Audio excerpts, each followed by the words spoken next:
하나님 말씀은 사도행전 15장 22절부터 35절까지 말씀입니다. 사도행전 15장 22절부터 35절 말씀, 저와 여러분이 한 절씩 읽겠습니다. 사도들과 장로들과 온 교회가 자기들 중에서 몇 사람을 뽑아서 바울과 바나바와 함께 안디옥으로 보내기로 결정했습니다. 뽑힌 사람들은 신자들 가운데서 지도자로 있던 바사바라고 불리는 유다와 실라였습니다.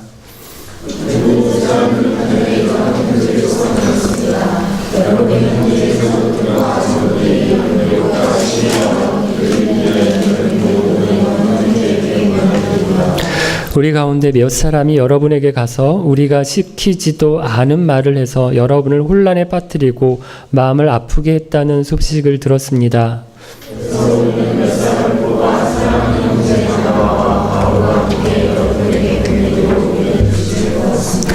바나바와 바울은 우리 주 예수 그리스도의 이름을 위해 자기 목숨도 내놓은 사람들입니다.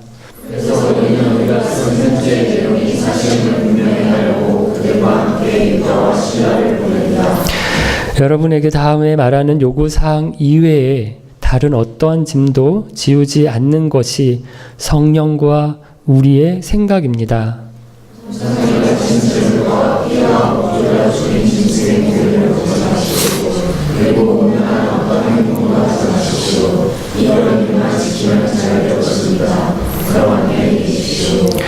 그들은 예루살렘을 떠나 안디옥으로 내려갔습니다. 안디옥에서 신자들을 불러 모으고 그 편지를 전해 주었습니다. 유다와 실라는 예언자이므로 신자들을 권면하며 그들에게 힘을 북돋아 주었습니다.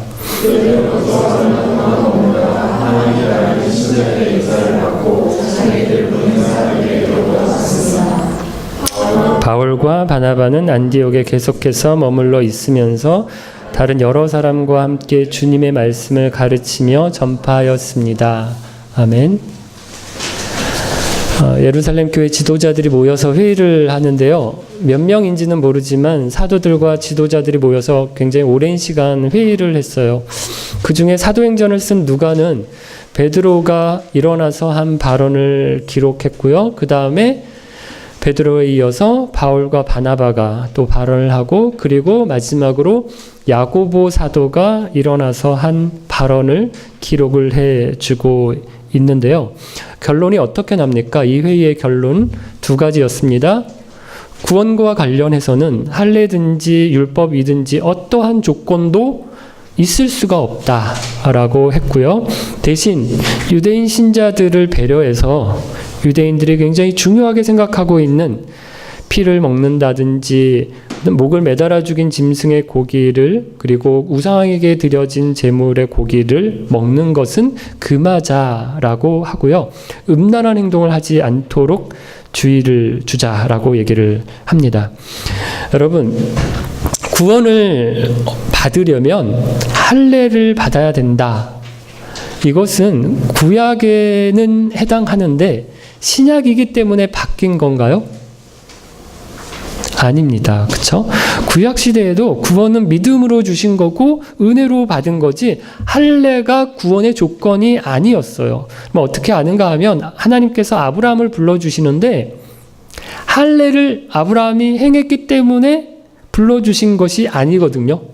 갈대아 우르에서 이방의 도시에서 이방신을 섬기고 있을 때 아브라함을 불러주시고, 그리고 나중에 그 구원의 표로 할례를 받으라고 얘기를 했습니다. 그러니까 할례는 구원을 받는 조건이 아니라 구원을 받았다라고 하는 표로 행하라고 했던 거예요. 그럼 이건 율법도 마찬가지인데 하나님께서 모세에게 십계명과 율법의 말씀을 주실 때에도 너희들 이 율법을 잘 지켜야 내가 너희들을 구원해 주겠다, 이렇게 말씀하신 게 아닙니다. 이스라엘 백성들이 이집트에서 종살이, 노예 생활하고 있을 때 이스라엘 백성들을 구원해 주셨어요. 그리고 시내산에서 십계명과 율법의 말씀을 주시거든요. 구원의 조건이 아니라 이스라엘 백성들이 구원받은 백성이잖아요. 그러면 앞으로 어떻게 살아야 하느냐? 이 십계명의 말씀과 율법의 말씀을 기억하고 이 말씀대로 살아야 된다. 그래야 너희가 내 구원의 백성, 내 하나님의 백성인 것을 사람들이 알게 될 거다라고 가르쳐 주신 것입니다. 그런데 여러분, 우리가 어떻게 하는가 하면 이 자꾸 순서를 바꿔요. 은혜로 구원을 받은 것인데 어떤 행위를 자꾸 조건으로 넣습니다. 그래서 저 사람은 저렇게 행동하는 거 보니까 안 되겠다, 아니다, 구원 못 받았다, 우리가 이렇게 자꾸 판단을 하거든요. 예수의 십자가 은혜가 아니고서는 도무지 우리가 구원 얻을 방법이 없습니다. 내 노력이나 어떤 행위로 구원을 얻는 게 아니에요. 이것은 타협할 수 없는 진리의 문제이고요. 대신에 변할 수 있는 진리가 아니라 이래도 되고 저래도 되는 것들이 있거든요. 그런 것에는 조금 자유로워지시기를 바라요. 왜 우리가 나이가 들수록 꼰대가 된다고 하잖아요. 자기 경험이나 자기 생각이 너무 이렇게 굳어진 거예요. 그래서 그걸로 다른 사람들을 가르치고 혼내려고 하는데요. 이러면 이 젊은 사람들이 이렇게 싫어하죠. 그러면 신앙생활 하는데도 이런 꼰대 같은 짓을 우리가 할 수가 있어요. 다 자기한테 맞추라고 할 수 있는 겁니다. 이러지는 말아야 된다는 거예요. 가령 우리 지난번에 말씀을 드렸던 술이나 담배도 그렇고요. 그럼 우리가 알코올 중독이 되고 꼴초가 되면 안 되지만 예수 믿으면 술을 한 모금도 마시면 안 되고 담배 한 모금도 피면 안 된다라고 하는 법은 없거든요. 그걸 너무 절대적인 것처럼 생각하는 건 아니라는 겁니다. 그럼 명절에 가족끼리 모여서 고스톱을 칩니다.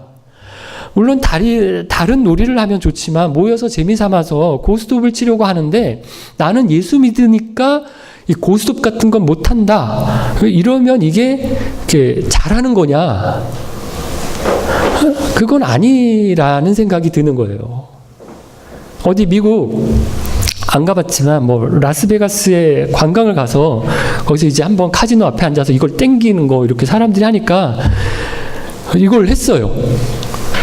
이것도 물론 도박이 중독이 돼서 월급만 타면 그 앞에 가서 앉아서 막 이거 하고 막 이거 삥삥삥삥삥삥 이렇게 하고 잘 모르지만 막 카드 가지고 막 살고 이러면 안 되지만 카지노 한번 갔다고 믿음 없는 사람인 것처럼 그렇게 말하는 것도 아니라는 겁니다. 음악을 듣는데 꼭 찬양만 들어야 하느냐? 물론 우리가 굉장히 찬양을 많이 듣고 불러야 합니다.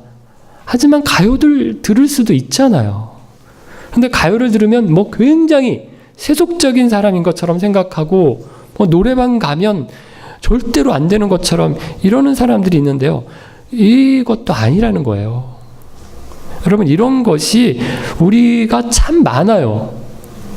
이래도 되고 저래도 되는 것들에 대해서 나는 어떤 결단을 할 수 있습니다. 내가 이런 거 해보니까 이런 것들이 참 내 경건 생활에 방해가 되는 것 같다.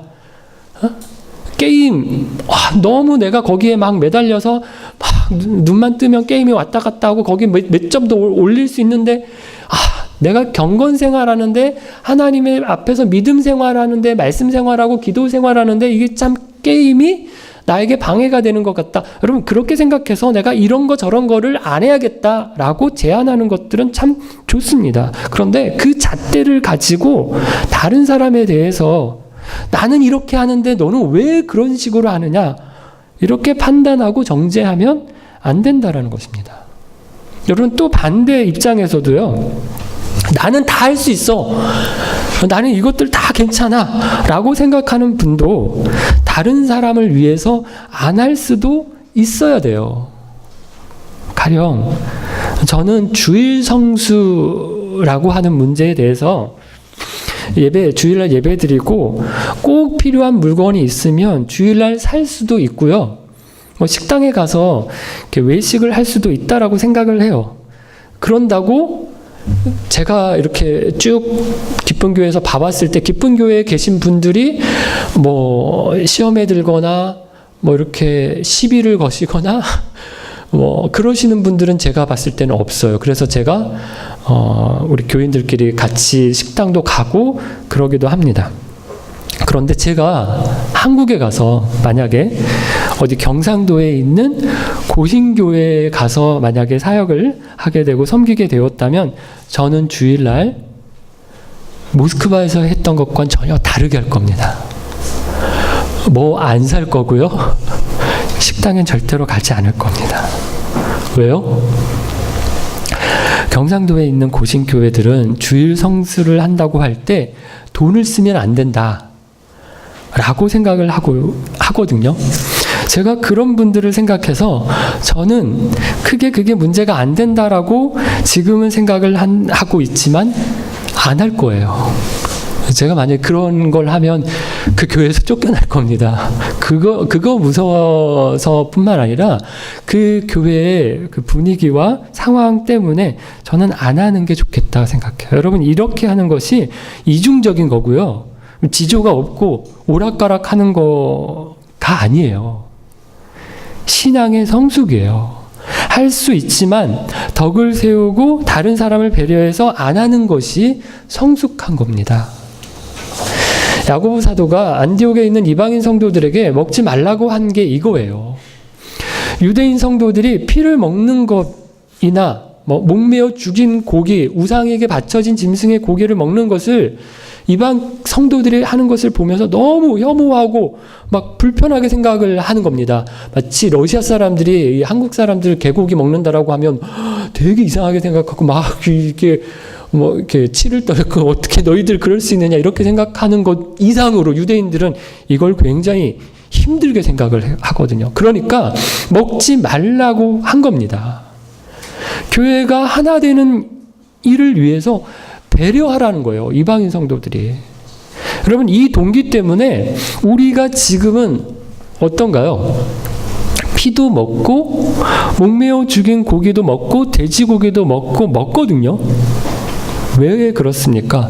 이것으로 지금은 불편해하는 사람들이 없어요. 저기 봐라. 목사님이 선짓국을 먹는다. 돼지고기를 먹는다. 뭐 이러면서 어떻게 목사님이 피채 고기를 먹을 수 있느냐 이러는 분 안 계세요. 우리가 서로 고기를 더 먹으려고 하다가 막 시험에 들고 싸우고 이걸로 문제가 되지 뭐 피채 목매어 죽인 고기 먹는 거 가지고 문제가 삼지는 않습니다. 그래서 여러분, 성경에 나와 있다고 우리가 그걸 다 문자적으로 그대로 지키지 않아요. 이런 것을 문자적 성경 해석이라고 하고요. 기독교 근본주의라고 부르거든요.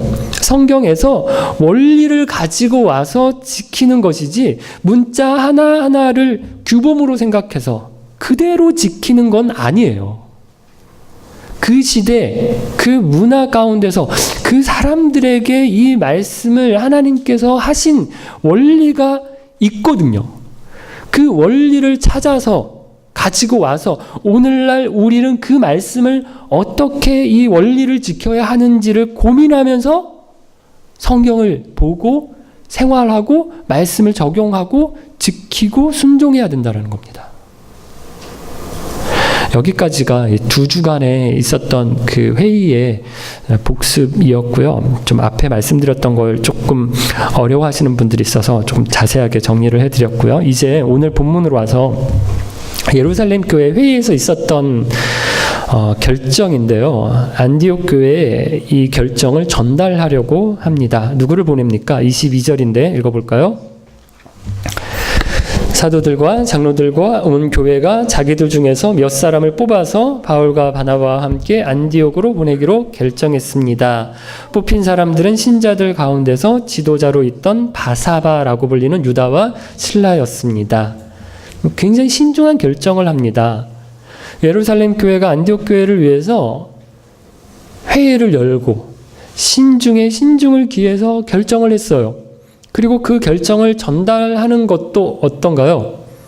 그냥 편지를 써서 보내지 않고 바울과 바나바에게만 그 편지를 맡겨서 보내지 않고 예루살렘 교회 지도자들 중에서 유다와 실라를 뽑아서 같이 보냅니다.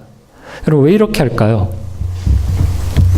안디옥 교회 성도들에게 이 편지의 내용이 진짜다, 이것이 정말 사실이다 라고 하는 것을 분명하게 알려주기 위해서 이렇게 하는 겁니다. 여러분, 요즘도 우리가 가짜 뉴스라고 하는 것이 굉장히 많이 돌아다닙니다. 인터넷이나 카톡으로 돌아다니는 것들을 보면 어디 신문에 나온 것처럼 굉장히 기사인 것처럼 막 잘 만들었는데 사실은 가짜 기사, 가짜 뉴스 같은 것들이 많거든요.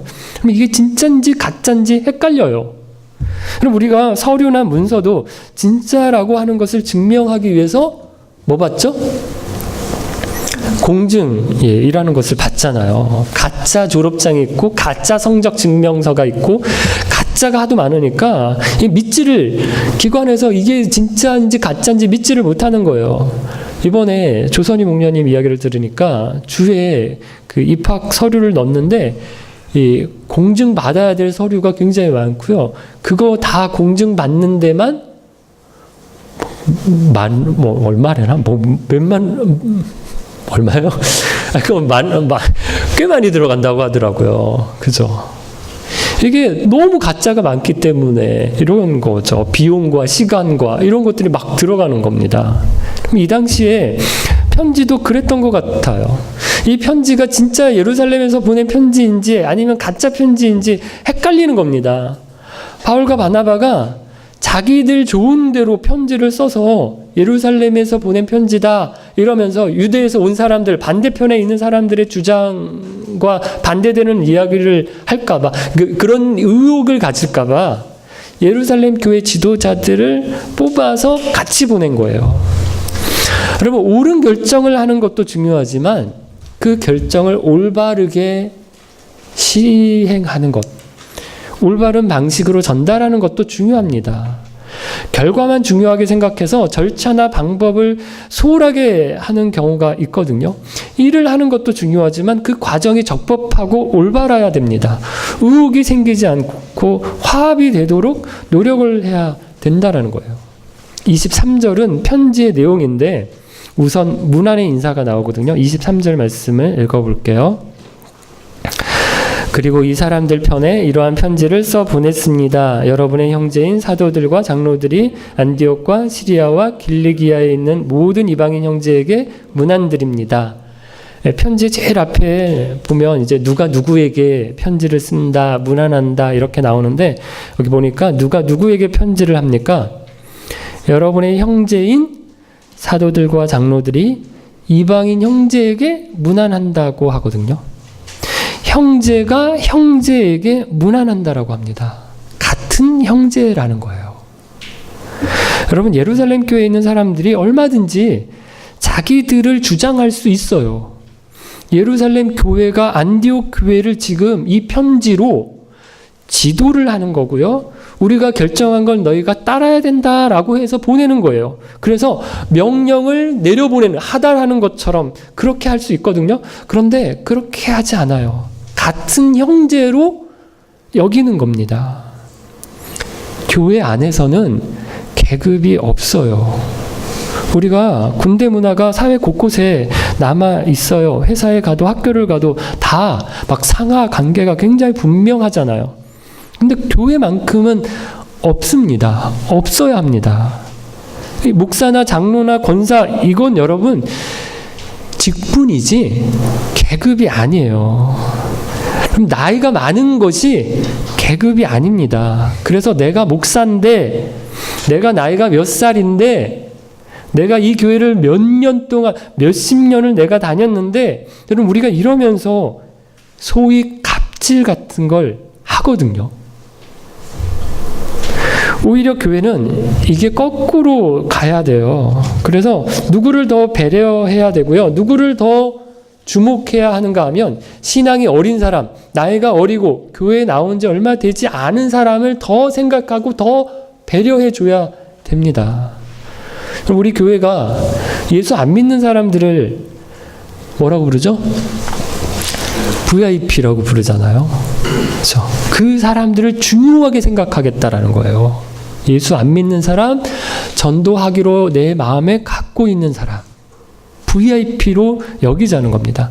우리 교회가 쉬운 성경을 쓰는 것도요, 이게 교회 오래 다닌 사람들은 개역 성경이 더 익숙하거든요. 근데 신앙이 어린 사람들을 생각하자라고 하는 취지입니다. 그럼 이건 교회들끼리도 마찬가지인데, 목사들이 이렇게 만나도 큰 교회 목사가 어깨에 힘이 들어가고요, 작은 교회 목사들은 주눅이 들거든요. 이러면 안 됩니다. 교인들도요, 은근 그런 것이 있잖아요. 큰 교회, 내가 유명한 교회를 다니면 자기가 대단한 것처럼 생각합니다. 올해는 여론성경학교를 같이 하기로 했는데, 우리가 다른 교회 분들을 이렇게 만나도 주눅 들지 마시기를 바라요. 아마 장로교회에서, 교회당에서 할 것 같은데, 다른 교회에서 한다고, 이 교회가 굉장히 큰 교회라고 거기 가서 기죽지 마시고요. 반대로 이호 선생님이 우리가 모신 강사잖아요. 그렇다고 또 이게 우리가 모신 강사 이러면서 또 뻐기지도 마시기를 바라요. 같은 형제입니다. 다음 24절에서 27절은 제 상황을 설명하는데, 이 모든 문제의 시작이 누구로부터 왔다고 얘기합니까? 유대로부터 왔다는 사람들이 안디옥 교회에 와서 예루살렘 교회 지도자들이 시킨 일이다 이러면서 구원을 얻으려면 할례를 받아야 한다 이렇게 가르친 것에서 이 문제가 시작한 거예요. 예루살렘 교회 지도자들은 이런 일이 없었다고 합니다. 우리가 이런 사람들을 보낸 적이 없다, 이렇게 가르치라고 말한 적이 없다라고 해명을 하고 있고요. 안디옥 교회에서 그 전에 계속해서 가르쳤던 사람, 바울과 바나바잖아요. 이들은 신뢰할 만한 사람들이라고 얘기를 하면서, 특별히 26절인데 읽어볼게요. 26절. 바나바와 바울은 우리 주 예수 그리스도의 이름을 위해 자기 목숨도 내놓은 사람들입니다. 이렇게 말하거든요. 그럼 누군가 우리를 다른 사람에게 소개하면서 이런 말을 해 주면 어떨까요? 최고의 소개고요, 최고의 추천일 겁니다. 예루살렘 교회 지도자들로부터 무한 신뢰를 받는 사람들이라는 거예요. 그러니까 바울과 바나바의 말과 가르침을 믿을만하다라고 말을 합니다. 그리고 앞에서도 우리가 살펴봤던 것처럼 예루살렘 교회 지도자인 이 유다와 실라를 보내는 것은 편지의 신뢰성을 담보하기 위한 거라고 얘기를 하고요. 이어서 28절에서 29절은 이 편지의 본론인데, 예루살렘 교회 회의에서 결정한 내용을 이야기를 하고 있습니다. 우리가 이미 지난 주일에 다 살펴본 내용이에요. 구원을 얻는데 다른 어떤 요구사항이나 조건이 필요하지 않다고 얘기를 하고요. 대신에 유대인 형제들을 위해서 몇 가지 조심하자 이러면서 먹지 말아야 될 것을 이야기를 하고 음란한 행동을 하지 말라고 얘기를 합니다. 그런데 이런 결정을 뭐라고 하는가 하면 28절입니다. 읽어볼까요? 28절. 여러분에게 다음에 말하는 요구사항 이외에 다른 어떤 짐도 지우지 않는 것이 성령과 우리의 생각입니다. 이런 결정이 성령과 우리의 생각입니다. 이렇게 이야기를 하거든요. 여러분, 우리가 어떤 결정을 하고 성령의 결정입니다, 성령이 이렇게 하라고 하셨어요, 이렇게 이야기를 하면 어떤가요? 좀 거부감이 들어요. 자기 생각만 말하면 되지 성령님이 이렇게 시키셨어요 이러면 거기에 반대되는 생각을 하거나 의견을 말을 하게 되면 어떻게 돼요? 성령님께 반대하는 일이 되거든요. 그래서 우리가 성령님의 생각이에요, 성령님이 하셨습니다, 이렇게 말하는 것을 조금 조심해야 할 필요가 있습니다. 하지만 그렇다고 성령님이 아무 일도 안 하고 계시는가, 그냥 가만히 계시는가? 아니거든요. 우리에게 생각을 주시고 지혜를 주시고 마음을 주세요. 어떤 일을 하는데 성령 하나님께서 우리 가운데 함께 일하시고 역사하시고 이루어 가십니다. 그래서 우리가 단정적으로 성령님의 생각이에요 이러면서 다른 사람들에게 말하고 이걸 주장하는 것은 조금 조심해야 하지만 성령님을 우리가 의식적으로 계속해서 구해야 됩니다. 어떤 일을 계획할 때 성령님께서 마음을 주시고 지혜와 생각을 주시기를 구해야 돼요. 무슨 일을 할 때 성령님이 나와 함께 하시고 우리 가운데 함께 하셔서 인도하시기를 사모해야 합니다. 우리가 성령님의 도움 없이 내 마음대로 계획하고 내 마음대로 살 때가 너무너무 많잖아요. 성령님과 함께 하지 않고 혼자 나 좋을 대로만, 나 편한 대로만 살 때가 너무 많습니다. 예루살렘 교회가 진리와 관련해서는 굉장히 엄격하고 단호하게 할례가 필요치 않다라고 하는 결정을 한 것과 그리고 교회가 하나 되고 교회가 일치를 이루기 위해서는 유대인들의 풍습을 지키도록 한 이 결정이 이것이 사람들이 모여서 한 의논에서 결정하기도 했지만 그래서 우리들의 생각이기도 하지만 그 안에 누가? 성령 하나님이 함께 결정하신 것이다. 성령 하나님의 생각이셨다라고 확신을 하고 있는 거예요. 구원을 위해서는 어떤 제한도 두지 않기로 하되 하나됨을 위해서는 서로 자유를 제한하도록 한 것이 이것이 성령님이 주신 지혜로운 결정이었다고 믿었던 것입니다. 그래서 자기들만의 생각이 아니라 성령님의 생각이라고 확신하고 편지하면서 단언하고 있는 것입니다. 여러분, 성령님이 하신 일이다. 내 생애를 이렇게 돌이켜보고 자신 있게 말할 수 있는 일이 있나요? 성령님이 생각하신 거다. 최근에 내가 내린 어떤 결정 가운데 이렇게 고백할 수 있는 일이 있습니까? 내 욕심으로만, 내 생각으로만 계획하고 사는 것은 아닌가요? 우리가 더 구하시기를 바라요. 기도하면서 의지하시기를, 성령님을 의지하시기를 바랍니다. 기도는 뭘 해달라고 하는 것만 기도가 아니에요. 기도는 나를 내려놓고 주님을 붙드는 것이 참된 기도입니다. 하나님께 맡기고 의지하는 것이 기도예요. 여러분, 기도할 때 확신을 주십니다. 아, 하나님이 주신 생각이다. 이건 하나님이 주신 마음이다. 하나님이 그때 이 일 가운데 함께 하셨다. 우리가 기도할 때 이렇게 고백하게 되는 겁니다. 이런 결정이 안디옥 교회에 어떤 결과를 가져오는가 하면 31절과 32절인데 읽어볼게요. 안디옥 교회는 그 권면의 말씀을 읽고 기뻐했습니다. 유다와 실라는 예언자이므로 신자들을 권면하며 그들에게 힘을 북돋아 주었습니다. 성령님이 함께 하실 때 안디옥 교회가 기쁨이 있었대요. 여러분, 안디옥 교회 입장에서는 이 결정이 마냥 받아들이기에 좋은 결정이었을까요? 진리의 문제에 있어서는 굉장히 명쾌했지만 어떤 면에서 삶의 문제, 실제적인 문제에서는 이게 안디옥 교회 이방인 성도들에게 엄청나게 불편한 일이 생긴 거예요. 그 전까지는 굉장히 편하게, 쉽게, 싸게 먹을 수 있었던 고기들 이제 그렇게 쉽게 못 먹게 된 거예요. 피가 다 빠진 것인지, 이걸 어떻게 도축을 한 것인지, 이게 우상 제사에 드려졌던 고기인지 아닌지 이걸 다 일일이 확인하고 먹는 그런 불편함을 받아들인 거예요.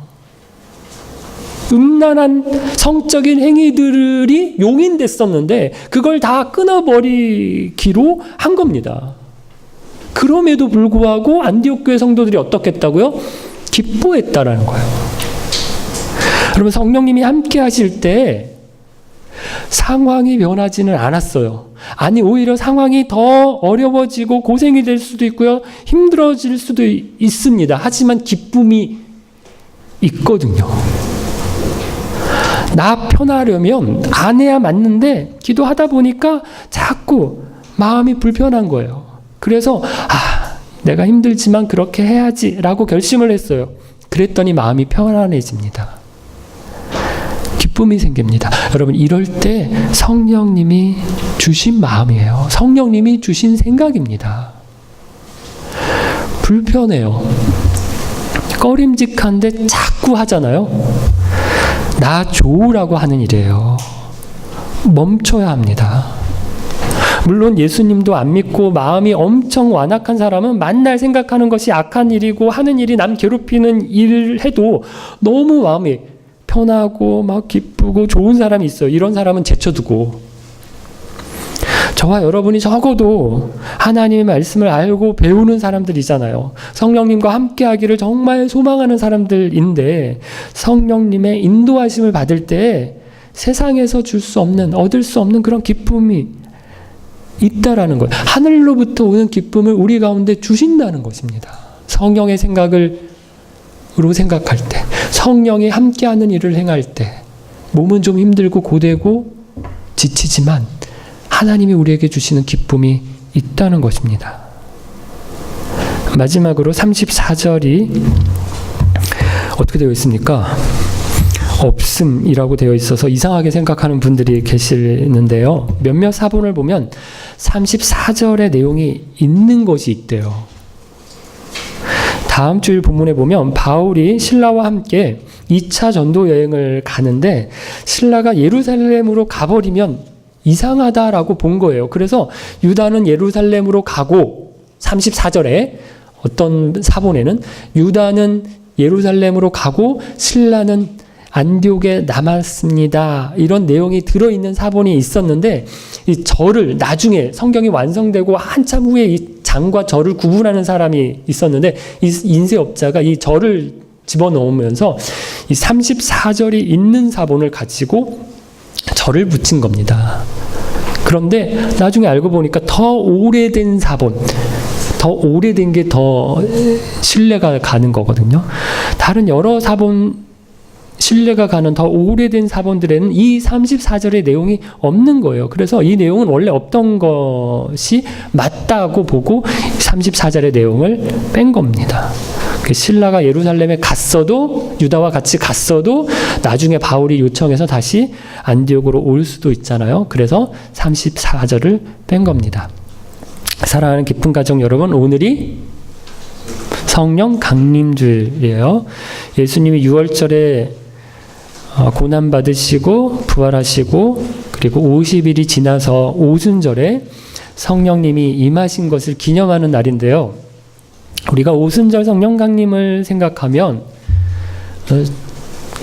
아까 러시아 분도 이 성령 강림절이야 오늘 이러면서 막 이렇게 불이 뭐 사람들 머리 위에 임하고 막 사람들이 다른 서로 언어로 얘기하고 막 이런 표현들을 이렇게 얘기를 했는데, 우리가 보통 이렇게 오순절 성령 강림 그리고 오순절파 뭐 이렇게 생각하면 좀 요란하고 시끌벅적한 것을 이렇게 연상을 해요. 불꽃처럼 뭐 임하고 방언을 하고 설교를 할 때 3,000명이 예수를 믿고 이러니까 그렇게 생각을 하는데, 성령 강림하면 눈에 보이는 굉장히 대단한 일이 일어나야 된다라고 생각을 하는데, 그런데 여러분, 꼭 눈에 보이는 대단한 사건이 일어나야지만 성령이 임하시고 성령이 역사하시는 것은 아니에요. 우리가 어떤 일을 계획하고 우리가 마음에 생각을 할 때 나의 조건만 생각하고 유불리만 따지고 있지 않고요, 성령님과 함께 결정하면 성령님이 임하신 것입니다.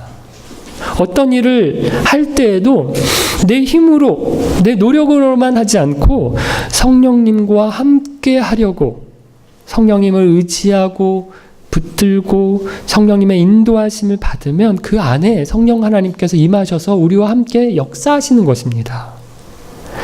막 방언이 터지고 기도 가운데 어떤 환상을 보고 막 가슴이 막 불타오르지 않아도, 우리가 어떤 일을 생각할 때 그리고 어떤 일을 행할 때마다 기도로 성령 하나님을 구하면 성령님이 함께 하세요.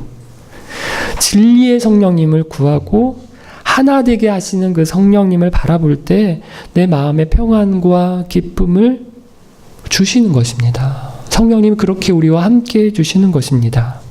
내 마음대로, 내 뜻대로 살지 마시고요. 성령님과 늘 함께 하시기를 더욱 힘쓰심으로 진리도 지키고 그리고 하나됨도 누리시는 저와 여러분 되시기를 바랍니다. 같이